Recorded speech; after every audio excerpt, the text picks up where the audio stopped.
Anthony Yarde may have lost this weekend, but I think in defeat, he will gain so much. He will gain so much experience from his defeat to Sergey Kovalev. He will gain so much from his experience in the ring with Sergey Kovalev. He would gain so much from even just being away from home, being outside of his comfort zone over there in Russia. And there are still some questions to be asked of Anthony Yarde. More so, where does he fit in the upper echelons of the light heavyweight division? Because let's face facts, this guy is world level. Okay? World level in terms of his speed, reflexes. I'm going to say punch and power too. Because Anthony Yarde, in my opinion, is a world level puncher. I believe that. Stamina wise, okay, that needs to be worked on. I also want to ask questions about his team moving forward, because I've seen a lot of people say online, such as Carl Frampton, a few others, should Anthony Yarde get a new trainer and leave Tunde Ajayi? Well, that's a question that needs to be asked, but we're going to get to that a little bit later. In terms of Anthony Yarde, where does he fit in the light heavyweight division and where does he go from here? I definitely think Anthony Yarde, as I said in my post-fight video, I think Anthony Yarde will win a world title, whether it be at light heavyweight or whether it be a cruiserweight, because I do think Anthony Yarde, he's a big light heavyweight. Let's not beat around the bush here. He really does cut hard to make that weight. And I think Anthony Yarde, a cruiserweight, you'd probably see a little bit more stamina out of him. People keep on saying about his muscles, lactic acid building up in the muscles. Yes, definitely I can see that being a contributing factor to Yarde's poor stamina. But as I said in my post-fight video, you're talking about a guy who's never been in a fight, a competitive fight anyway, until this fight. So he's never had to, use those skills. Now, he wasn't necessarily working hard for the 11 rounds, but he was working hard in the sense that he was using a lot of explosive movement. When he did open up, the punches were hard, they were crisp, they were fast. Fighting like that will take it out of you, especially if you have them big muscles like Anthony Yarde. They will, your arms will start to drop. You start to feel it. So, I don't know what can be done about Anthony Yarde's stamina. I do think that if he was to move up the cruiserweight, it would help. But maybe Yarde is one of them guys where the stamina maybe will always be an issue. But as I said earlier, the lack of real fights across a prolonged distance may be the issue. Because if I look at Anthony Yarde and I see him in that Sergey Kovalev fight, the first thing I'm thinking in my head when I was watching that and I saw Yarde gas was, if he had fought a Isaac Chilemba, a Jean Pascal, so even a Joe Smith Jr., someone like that who might not necessarily beat Anthony Yarde, but will be able to be competitive, possibly win a couple of rounds, but make him work. Maybe not at a frantic pace, but make him work and make him go late into a fight. That's how he'll start to understand how to pace himself in a fight and how to be able to go the 12 rounds or however many rounds them fights will go.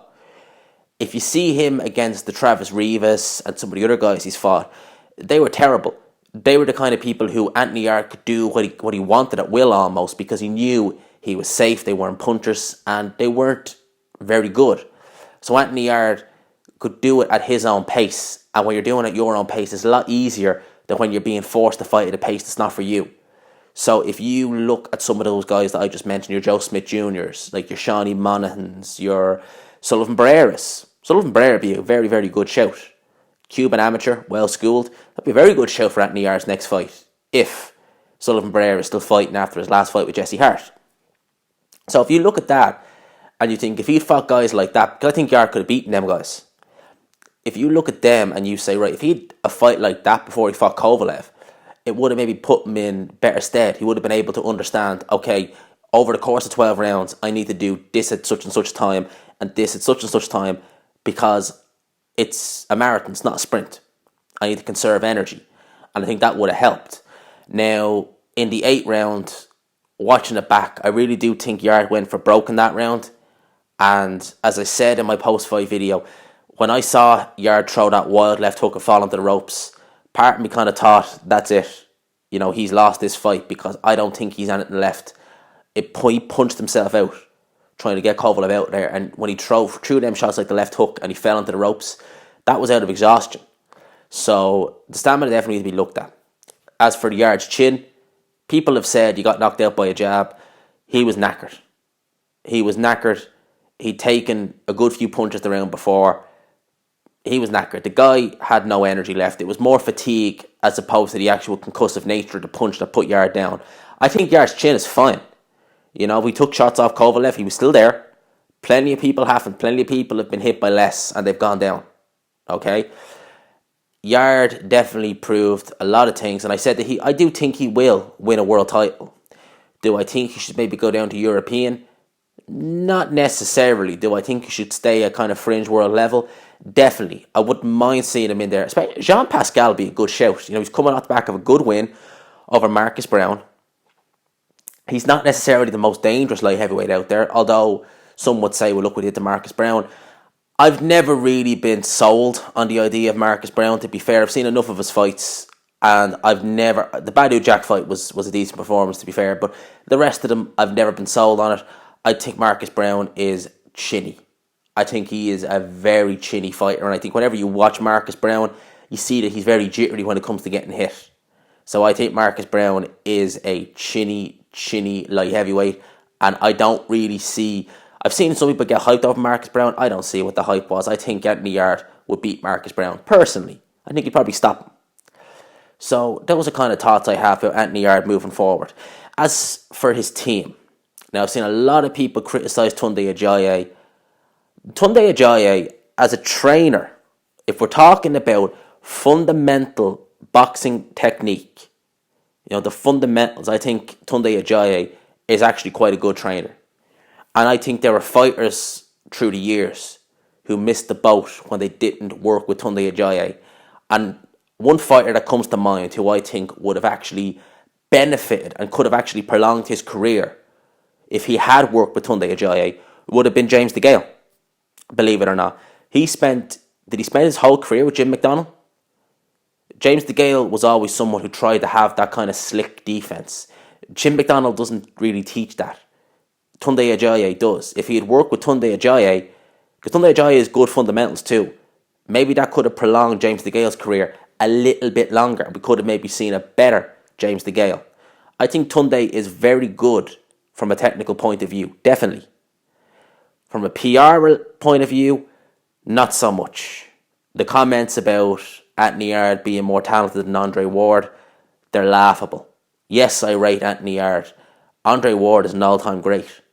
Andre Ward, in my opinion, beat Sergey Kovalev in the first fight, and he beat him again in the second fight. And he was ahead, for my money, in the second fight before the stoppage. PR point of view, I do think Tunde has a lot to be desired.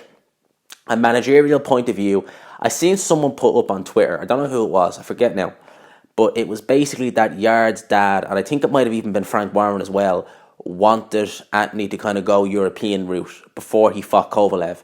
But Tunde was very insistent that Yarde fight Kovalev.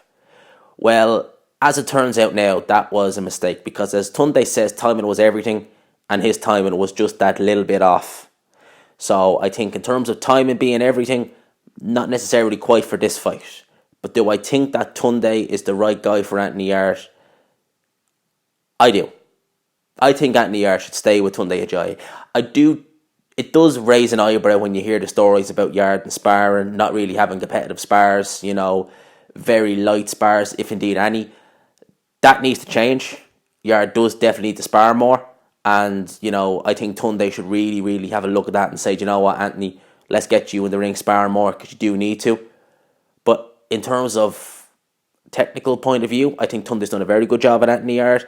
And depending on where Yarde wanted, if Yarde wanted to stay in the UK, I don't see any other trainer being able to do the kind of work Tunde Ajayi does. Maybe Shane McGuigan, maybe. But I think, for now, I think Yarde is with the right guy in terms of the UK. If you wanted to go to the States, a different story. You got guys like Ronnie Shields, John David Jackson, Virgil Hunter. I don't think Freddie Roach would necessarily be a good fit for Anthony Yarde. But if you want to stay in the UK, I think Tunde Ajayi is a good fit for Anthony Yarde. That's just my opinion. Now, I want you to let me know yours down below. What do you think? Where should Anthony Yarde go from here? Should he stay with Tunde Ajayi, or should he move on? Let me know down below. Hope you enjoyed the video. I know this is a long one. Hope you enjoyed it. If you did, please leave a like. Subscribe if you're new. And as always, I will talk to you after.